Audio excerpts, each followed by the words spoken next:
If you allow rideshare, you've lost our vote. That was the warning to government from the Taxi Association this morning. At a press conference, BTOA President Ricky Tucker said they are looking to create their own app and become the authority over their own industry. Gary Foster-Skelton has more. The Taxi Association is looking to take aggressive steps to oppose government's rideshare initiative by setting up its own transportation app, becoming its own dispatch service, and advising members to withdraw from any dispatch service that hosts rideshare operators or operations. BTOA President Ricky Tucker today said members will not be voting for any MP that supports rideshare, and that the BTOA will not be voting for the PLP in upcoming elections. At a press conference this morning, BTOA Secretary Sylvia said, quote, "We are fighting for our lives. Our vehicle licenses have been devalued and our business of being self-employed is at risk financially." End quote.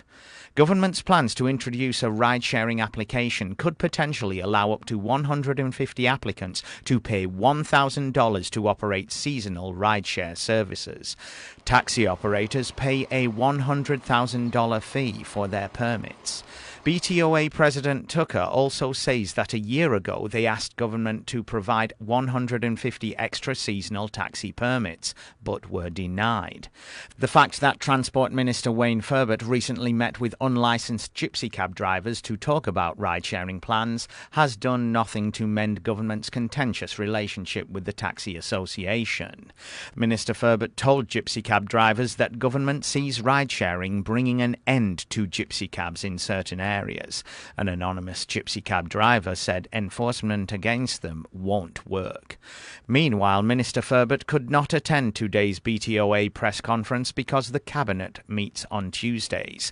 Shadow Transport Minister Susan Jackson, Reiki Bascom Emery for the Free Democratic Movement, and former Premier Sir John Swan were in attendance. The BTOA is forwarding a series of questions about ride-sharing to the Transport Minister with the expectation that he will answer within 5 days. Included are questions that concern how ride-sharing will be policed, who will run the ride-sharing app, and what insurance companies will provide coverage.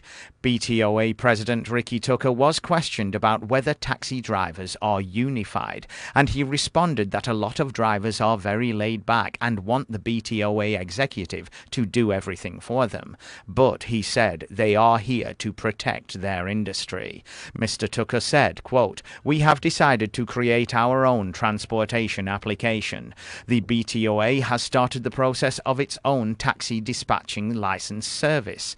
The BTOA will advise its members to withdraw subscription services from any dispatch service that hosts rideshare operations. The BTOA members and family will not be voting for any MP that supports rideshare or any policies introduced by the minister in the coming days, weeks, or months ahead." End quote. Gary Foster-Skelton for Bermuda Broadcasting News.